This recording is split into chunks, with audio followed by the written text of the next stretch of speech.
Welcome back. My name is Candice Sanderson. I am author of The Reluctant Messenger and The Reluctant Messenger Returns. Have you ever heard the phrase, trust the universe? Or perhaps you've said, the universe will provide. I've said those phrases many times, but I really didn't understand what that meant until this past weekend. Stay tuned to learn more. I was speaking with my daughter Cassie and my son-in-law Dan the other day about their neighbor who has recently been diagnosed with a significant health issue. Cassie suggested my amethyst biomat and crystal lights might give her some comfort. The biomat, although it's much more than this, is basically a body-sized heating pad that is filled with amethyst crystals to conduct the heat. I also own a set of crystal lights that are reported to have healing qualities. When I put them together, it's quite powerful. You know, especially if I pulled a muscle or I feel very fatigued, I'll heat up the biomat. When I lie down, the heat from the amethyst crystals feel wonderful. I feel like I'm melting into the mat. It is so relaxing.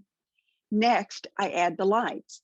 There are 7 large crystals, and they're all cut from one single crystal from Brazil. And these are a very special cut. They're a Vogel cut crystal, invented by scientist Marcel Vogel. And they intensify these already powerful crystals. Colored lights shine through the 7 crystals. Each correspond in color to the 7 energy centers or chakras in the body. Adding the crystal lights to the biomat session is just like icing on the cake. When Cassie suggested that I offer to bring the equipment for her neighbor to use, I knew it was a great idea, but how was I going to let them know about that? I couldn't just walk up to their front door and knock. That just didn't feel right. Then my daughter said, "Mom, just let the universe take care of that part for you." And just when you think your kids don't really pay attention to what you say, they repeat your own words. And it makes you realize that, oh gosh, maybe some people really do listen when you speak. But I thought, great idea. If I'm supposed to offer these devices, then the universe would grant me an opportunity to do so. That's something I could take off my to-do list. All I needed to do was wait for the opportunity to arise. I received my answer less than 2 days later. In fact, it was just yesterday. I was up early taking a walk on the Gordon River Greenway. I wanted to get in some exercise before the day got too hot. This South Florida sun gets very intense this time of year. So as I'm walking on this paved path, a bicycle whizzes right past me and the man called out in my direction, "Hello, Susan." Well, my name is not Susan, but I did recognize the voice. It was just who I needed to talk with. It was the neighbor's husband. I called his name and he stopped. I jogged to catch up. He laughed when he saw it was me and he apologized by calling me by the wrong name. He said I just looked like his friend Susan from the back when he approached me. It was perfect timing, perhaps divine intervention. If he had not called out Susan's name, I wouldn't have recognized his voice. I'm certain he would have passed me without me recognizing who he was. I immediately said that Cassie had told me about his wife's health issue, and I told him I was so sorry and I was available to help in any way that I could. Now it was time to share the real reason I needed to speak to him. I told him about the equipment I had and that I was willing to bring it to their house for her to use for an afternoon. We ended up talking for over 30 minutes. As soon as I returned to my car, I grabbed my phone and texted Cassie and Dan and told them they were right. The universe did provide a way for me to run into their neighbor. Later that afternoon, Cassie called me. She told me that she had run into her neighbor as soon as he returned from the bike ride. He stopped and told her about his conversation with me. And the more important part is that he shared this with her before I had texted her my story. I didn't realize the significance of this until after our phone conversation ended. I smiled, my daughter running into her neighbor minutes after I had. This was significant. This was the universe's backup plan in case I had missed the earlier connection. So, thank you, universe. What's the bigger picture here? It's learning to trust yourself. I fully know that when you set an intention and you're steadfast in that intention, that the universe will work for that intention to manifest. You don't have to do the work. It's letting the energy and the vibrations work for you. Here's another question. Just what is this universe that I'm telling you to trust? Is it simply the world of physics that we should trust? Maybe. Is it that magic that Nikola Tesla speaks of when he says to find the secrets of the universe, think in terms of energy, frequency, and vibration? Or perhaps the universe is more personal than that. Perhaps it's our angels and guides. Makes sense for me to think of it that way. It does. Our spiritual team works with us through these energy frequencies. They represent that sacred intelligence that weaves itself into our three-dimensional life. Call it whatever feels right for you.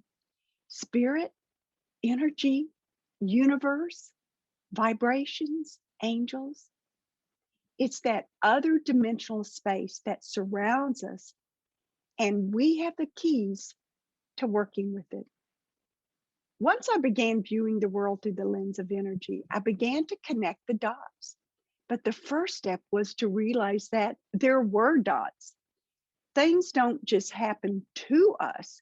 We are an important part of that formula. When we realize that our true nature is invisible, we begin to understand that the world is much larger than what our physical senses measure.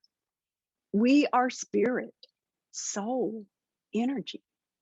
We are vibrational beings sending forth frequencies that interact with all that's around us.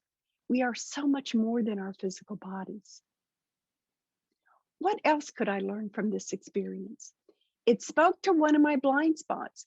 Instead of initially trusting that I would meet the neighbor when the time was right, my first thought was to try to figure out how to contact him other than pounding on the front door.